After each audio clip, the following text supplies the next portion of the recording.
Hello, I'm Nathan Etherington, the Program and Community Coordinator here at the Brant Historical Society. Welcome back to Season 2 of Archival Discoveries, where we open documents at the museum to learn and discover something new about Brantford's history. In this week's episode, we explore one of our favorite historical sites in Brant, Chiefswood. Okay, so we just have these two envelopes here for Chiefswood, so let's open these up and explore what kind of documents we have.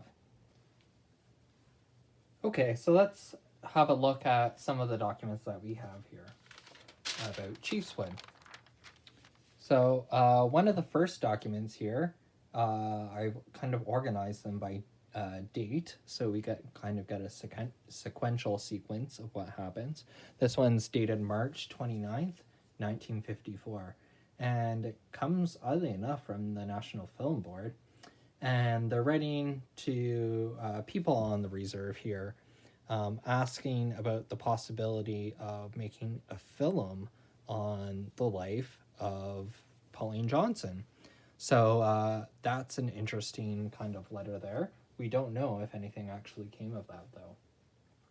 So it's around this time that kind of things are starting to move forward in terms of like Canadian identity and Canadian culture, and as well recognizing that we actually have some history because we've almost been around as a country for 100 years. So the late 50s and early 60s were really kind of, I would describe them as a cultural awakening of identity for the nation. And that kind of spurred what sites are important to us here, not only in Brantford, but across Canada. So next we see a series of resolutions like this. So this one is brought forward by the Brant Historical Society, and it's kind of advocating for some kind of recognition of Pauline Johnson and also of the site of Chiefswood, and the benefit that it could provide to Canadian identity, I guess, and culture. So it's not just the Brant Historical Society that does resolutions like this. You can see here's another resolution from Onondaga Township. Here we have an actual response from the Minister of Northern Affairs talking about this, receiving such requests.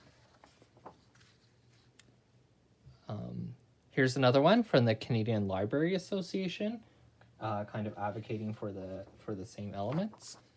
And another one from the Canadian Daughters League. And then one from Brantford City Council. And finally, one from the Canadian Museum Association. So we can see at this time there are a lot of different players kind of advocating for some form of recognition for Chiefswood as a National Historic Site. So we don't have a date of those ones, but here we have I guess a draft of the resolution that was passed by Six Nations, or by Onondaga Council, and this one is the first time that we've seen a date, so May 1956. So now we have a kind of a time period of when things are kind of moving forward. Here is another resolution also passed by Onondaga Council, and you can see the date there is November 1956. So perhaps the draft took a while to figure out, but we finally got to the end and passed the resolution. So public servants normally get involved in things like this. So here we had a consultant architect, and he was kind of pointing out the historical elements as well as what purpose Chiefswood could provide to the community as a museum as well. So eventually we got to the point where we want to do something about it. So here they have an invitation to unveil a historical plaque on July 26, 1958. So you can see it takes a couple of years to get things into place. Okay, so here is a letter from Richard Pallant, who is one of our kind of past presidents of the Historical Society here. He was very active in the late 50s and early 60s. And you can see he's given this like letter or presentation to the Ontario Historical Society at a workshop that they had here in Brantford in 1958. And he's kind of advocating for a lot of the benefits that the recognition would provide protection for Chiefswood. So next we have a letter here written by that architect. And again, this has a date of June 1961. So he writes, I am pleased to hear from several sources that the Six Nations is planning to proceed with the restoration of Pauline Johnson's house. So we see now that after we've installed the plaque, there's kind of this recognition that this is an important site, and we should do something to improve it, fix it up, and restore it. All right, so let's look at the second envelope now. The first thing that we noticed in this envelope was this very rough and perhaps poor family tree, highlighting some of the connections to the Pauline Johnson family. The Six Nations Public Library actually has a very, very good proper copy of the genealogy of Pauline Johnson on their website, so I'd encourage you to go and check that out. So again, we saw some of those documents there talking about 1961 and things that were happening in 1961 to kind of commemorate Chiefswood and start some of that kind of restoration work. So they start with this 100th anniversary of her birth. And they have a small little event with, of course, a menu, because we've got to have food, and prescribed programs. So we have the chairman of this committee working on fixing a lot of these restoration projects going on at Chiefswood. And we see a number of local dignitaries as well as some recognizable names from Six Nations. So we have Ethel Brant Montour. I know that she was very big and involved around.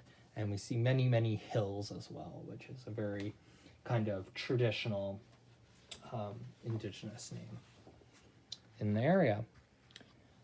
Next, we see this report on Chiefswood.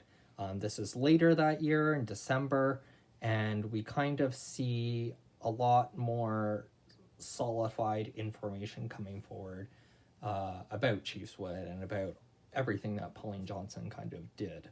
So this is kind of a draft of what some of the statements should be. As well, it goes into some of those restoration ideas that they were talking about. So included from that architect who wrote everything is a drawing and a scaled diagram of the building and what everything was used for. We also see here that there was a small little kitchen on the side of the building that was subsequently demolished.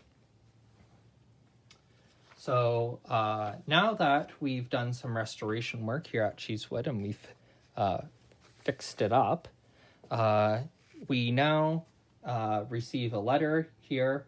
Walter Rutherford, who at one time was our board chair as well, but here he's being recognized as the Board of Trade. And this is from Six Nations Council, inviting them to the opening of Chiefswood on June 8th, 1963. So we also have a program there for that.